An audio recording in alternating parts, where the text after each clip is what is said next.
Hello, everyone. My name is Alejandro Gomez, and today I'm going to talk about one of the most controversial and thought-provoking questions in the tech world. That topic is hacking ever ethical? When we hear hacking, we usually picture cyber criminals stealing data or shutting down systems. But in reality, hacking can also be used to protect lives, investigate crimes, or defend nations.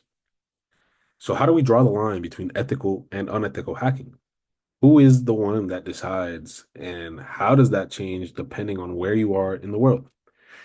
This presentation explores those questions by examining different cases, ethical theories, and global standards. Hacking is a complex topic. It can involve unauthorized access to systems, but it can also include ethical hacking, where cybersecurity experts test for vulnerabilities to protect people. In this presentation, I'll cover multiple scenarios where hacking is used, for example, in national defense, emergency situations, and criminal investigations, and evaluate the moral and ethical implications.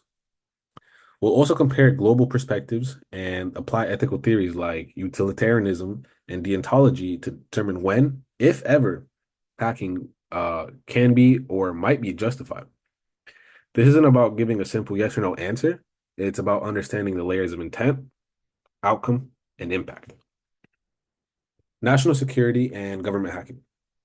Let's begin with hacking in national defense. The U.S. Cyber Command carries out cyber operations against terrorist groups or hostile governments to protect national infrastructure. These operations may involve hacking into networks to stop threats before they escalate. Meanwhile, China has been accused of hacking foreign governments and companies to gather intelligence and suppress dissent. This raises ethical questions. Is it acceptable to hack another country if it protects lives? Is surveillance okay if it prevents violence? And do intentions justify violating digital sovereignty? These questions are difficult, but they're happening in real time and on a global scale. Criminal investigations. Now let's talk about hacking in law enforcement. In 2015, the FBI wanted Apple to unlock an iPhone linked to a terrorist. Apple refused. They cited that privacy risk for all users if a backdoor was created. Supporters of the FBI argue that national security takes priority. Critics worried about setting a dangerous precedent.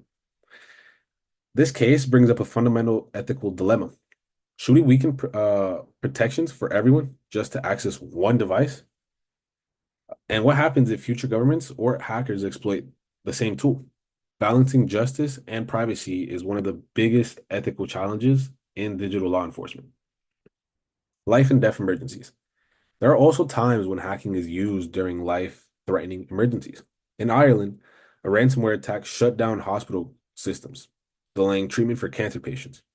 In COVID-19, unauthorized but well-intentioned IT professionals broke into systems to restore ventilator tracking and patient data. These hacks were illegal, but their goal was to save lives. So once again, we have to ask, should we allow ethical exceptions for emergency hacking? Should laws be flexible in extreme cases? Or does that open the door to misuse? These examples show how urgent the need is for ethical frameworks that address the crisis situation. Global comparison, US versus China. Let's compare the two global powers, the United States and China. In the US, ethical hacking is regulated, and there's public oversight of government cyber programs. You have ethical hacking, for example, certifications. And in China, hacking is used as a tool of political control, surveillance, and censorship. The government doesn't face the same level of scrutiny. This contrast shows how hacking is shaped by culture and governance. What's ethical in one country may be illegal or immoral in another. This creates tension in international relations, especially when government accuse each other of cyber warfare but define ethical differently. All right, ethical theories. To judge whether hacking is ethical, we turn to ethical theory.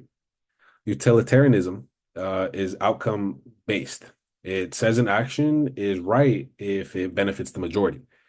So hacking a terrorist's phone to stop an attack could be justified even if it violates privacy. Now, deontology. Deontology is rule-based. It's based on rules and duties. Um, it says we must follow moral rules no matter the outcome. From this view, hacking is unethical if it violates autonomy, even for a good cause. These theories offer two sides of the same coin. One focuses on results, the other focuses on principles. But both are useful tools. But neither gives a perfect answer, especially when dealing with digital ethics where consequences are hard to predict. Now, fallacies and code violations. One common mistake in hacking ethics is saying, well, it worked, so it must have been the right choice. That's a fallacy. It's called the ends justify the means. We hear that all the time. Ethical reasoning must consider not just the outcome, but also the method. Organizations like the ACM, the Association for Computing Machinery, have professional codes of conduct. These codes say that technologists must avoid harm, be honest, and respect user privacy. Even when hacking is done with good intentions, like exposing a bug or revealing corruption, it can violate these standards if done without consent or oversight. Conclusions. To wrap up, is hacking ever ethical? Sometimes, but it does depend on who's doing it, why they're doing it, and what impact it has. National defense, law enforcement, and emergency response can all involve hacking for good, but that doesn't make it automatically ethical. We need clear ethical frameworks, updated laws, and international collaboration to prevent misuse and protect digital rights. Technology moves fast. I mean, we see it advancing every day, and our values also need to keep up. This isn't just a question for cybersecurity experts. It's a question for all of us living in a digital world. These are my references. These are the references I use to support my research analysis. These include articles from major news outlets, academic journals, and ethical guidelines from the ACM.